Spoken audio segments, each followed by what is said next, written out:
Hello, everyone, and welcome back to another episode of WagMe TV.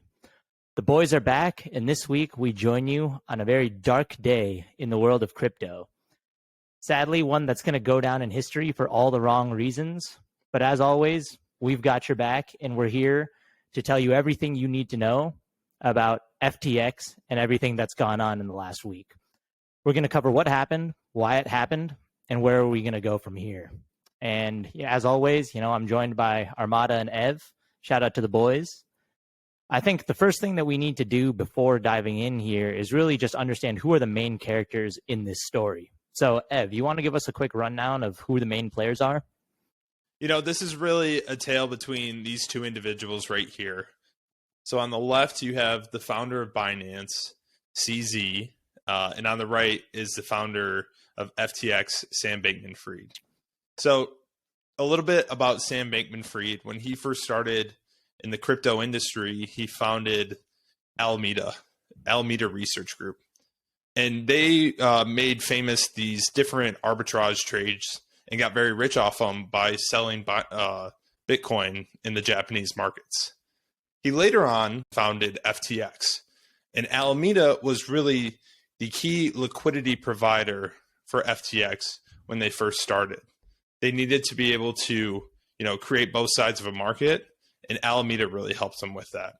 And so we have these two, titans of the crypto industry here. CZ on the left, Binance, Sam Bankman-Fried on the right, FTX.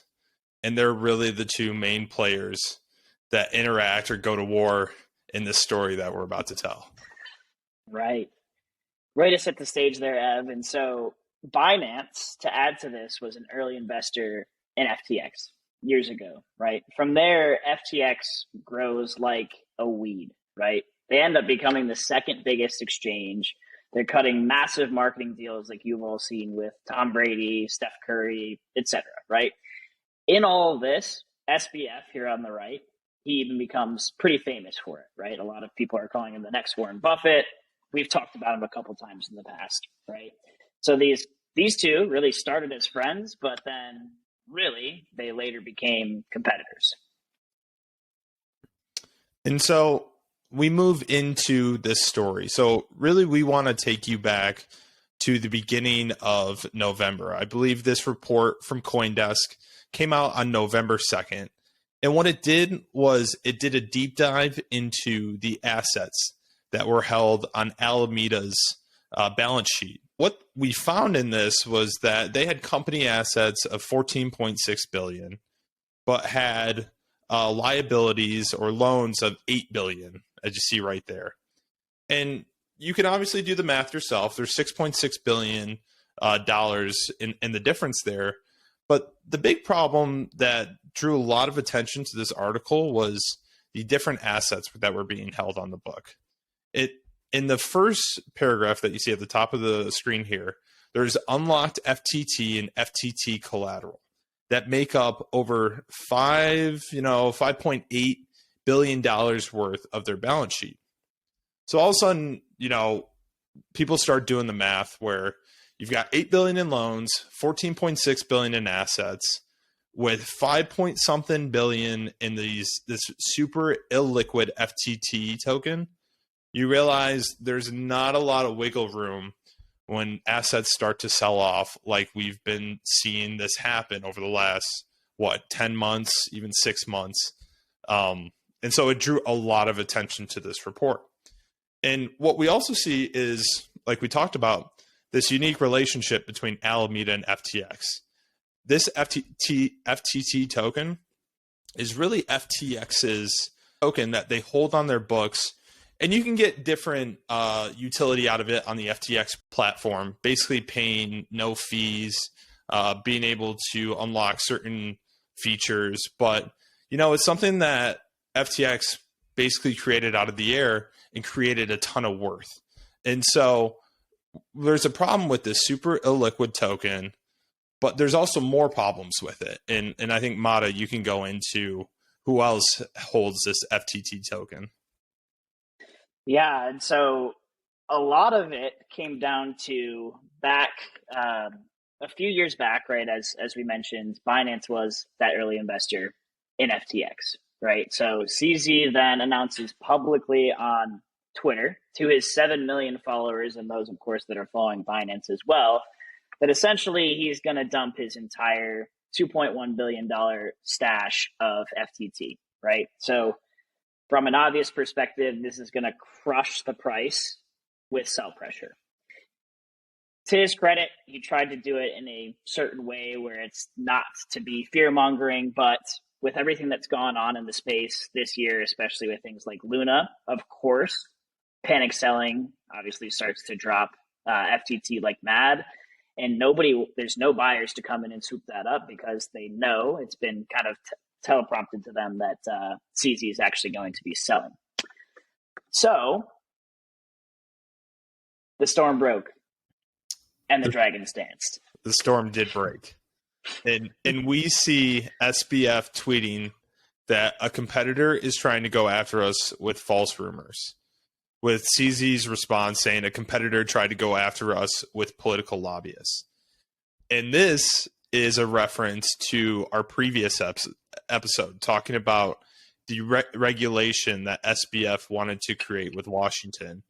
SBF wanted to go and kill DeFi, or in his initial proposal, it was super against DeFi. And so we see CZ, taking a stance against SBF. And it's something where, like we talked about, they were initially friends. CZ was that initial investor in FTX. And you can see SBF almost stabbing CZ in the back. And so CZ feels a type of way about the actions that SBF has taken recently. Absolutely.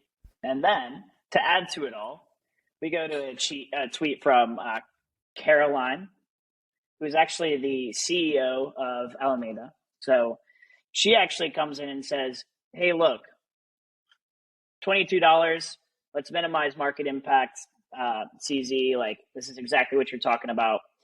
And this felt all too similar to Do Kwon and Luna at this point, right? They've essentially showed their cards. It's a game of poker. They've showed their cards. And now everybody knows $22 is that amount that we're actually searching for. So, and oddly specific. Why $22? So we come over here, and so I don't know if you want to take this timeline to actually run through it with us. This is a chart of FTT here, as we've been discussing, and it really kind of just gives you a timeline of everything that we've hit on so far, going back to November 2nd, the original CoinDesk episode. For a couple of days, rumors kind of started to swirl, and on November 5th is where a huge kind of transaction took place. Not a transaction, but more of a move of a ton of FTT to Binance, right? Turns out that was most probably Binance themselves, as CZ announced a day later that they will be dumping their FTT position, right?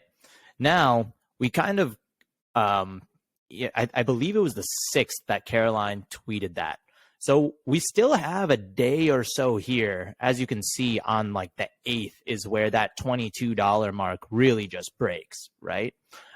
Between that time, what you actually see, and this ties in to what Evan was going through with the balance sheet itself, is you actually see during that time period, Solana was getting absolutely wrecked, right? So basically, what that signals to me here is that Alameda was essentially dumping their SOL position to basically fight and claw and hold that $22 position at all costs, because they know once that broke, it was going to be completely bad news, right? And this, ties back into the liabilities that they had tied to that FTT token and that price. As you can see on the 8th, that's when it really breaks. And from then, it just pretty much dead silence from the FTX community. SBF, Sam Bankman-Fried, didn't say much, complete silence. And it was just kind of a what's going on, right? Even you see reports, even internal folks, senior people at FTX had no idea what was going on. And then, the hypothetical, acquisition is announced, and we can get into that. And once that happens, then it's all over. Yeah. CZ then, of course, comes in saying, we're helping FTX with a liquidity crunch after we saw them kind of battling it out. That felt like kind of an interesting way to put it. And then SBF comes out and says, we're working on a strategic transaction with Binance. Of course, all of this was pending due diligence. And so overnight, it felt like all of this kind of just fell apart, right? Something that we've seen before in the crypto market, things really happen quickly. And so as of last night, the deal was still not quite done. We're still pending that due diligence. And so that brings us closer to the end of the story where we're at now. Obviously, there's going to be a lot of ripple effect from this. Like we saw earlier in 2022, we assume this is maybe even going to be larger with someone like an FTX and Alameda as a big player who have kind of their tentacles everywhere, right? And so as of today, Binance actually did announce that they will not be pursuing the potential acquisition of FTX. So where does that leave us now? That leaves us in a crypto market that has been kicked in the teeth, right? That leaves assets kind of in a free fall from the crypto perspective. Everyone's kind of waiting for what the next shoe to drop is. I think, you actually just mentioned that there might have been another one that we just heard about moments ago before actually starting the recording here. But what's our initial take on this? I just think like the main thing, there's obviously like the numbers aspect of it, right? Which we've kind of covered. And also more and more things are going to come out because as Armada mentioned, like Alameda and FTX kind of, we're cooking in a lot of different kitchens and it's not really clear where the ripple effects of all of this are going to come from and where they're going to end up. So that's definitely something to look at. And that's going to be like, a lot of it is just going to be purely numerical. It's like what liabilities were where and how much were those liabilities and like how much is going to get liquidated because of that and all these different things, right? All of that is like pretty numerical. There's also just the impact of the psychological aspect and the confidence aspect. What you have here is a company, FTX, that was deemed to be safe and trusted. It's almost like the situation with Terra Luna, except for multiplied by a huge factor.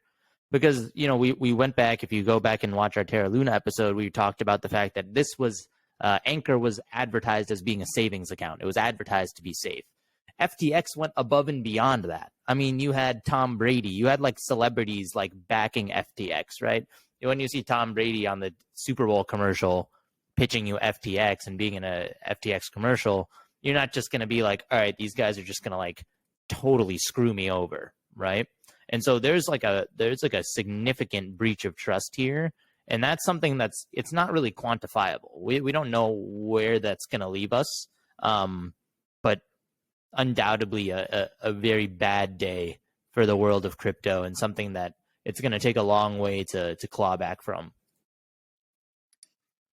I think there's another proof point of why some sort of regulation is needed. But again, we don't want to overstep that boundary. We really have to play in a little bit of a gray area from there. I think, what's going to be interesting to find out as this continues to unfold, is there a bigger story behind this, right? Was this malicious on CZ's part, on Binance's part, taking out a competitor? Did certain people in the crypto community not like SBF's approach to the regulations, right, that he released? Did they maybe not like how cozy he was with regulators, right? Was this a takedown of SBF specifically? So it'll be interesting to see how this all plays out. I think it all kind of unfolds back into the fact that this is still the Wild West. We hope all of you are still safe out there and we're able to at least pull your money off of FTX before some of those withdrawals stopped if you're outside of the US. But hopefully we can derive some learnings from this. I think one of the things that CZ has actually brought up is some of this proof of reserves here moving forward, which I think would be honestly a massive impact for the space, just to know, for everyone to know that, you're safe being on this exchange, you're safe with us. We have essentially the backing for you all in order to, be utilizing our platform. So, yeah. Yeah, I think one final point is it'll be interesting to see what other centralized exchanges do. It feels with the level of volume that Binance deals with, that crypto has become more centralized with this takedown. Binance is enormous. It is putting, billions of dollars a day through different crypto markets. And so it's a question of, how does this shake out? What happens to Coinbase and how centralized does it become now that Binance is, solidifying itself as the biggest player in the space? Absolutely. Couldn't have said it better myself. Well, for this week's episode, that's all from us. The WAGMI boys will be back. Obviously, this is a rapidly evolving situation, so we'll have our ears to the ground. We'll have a pulse on the entire thing, and we'll be covering it moving forward. For the viewers and listeners out there, if you found any of this useful, make sure to like, comment, and subscribe below. Keep your funds safe, guys. I know it's a cliche, but not your keys, not your funds. You know what I mean? Get those funds, off chain or on chain, on a ledger, and off those centralized exchanges, because you never know what's going to happen. Preach. Yep. So till next time, WAGMI, and we'll see you next time.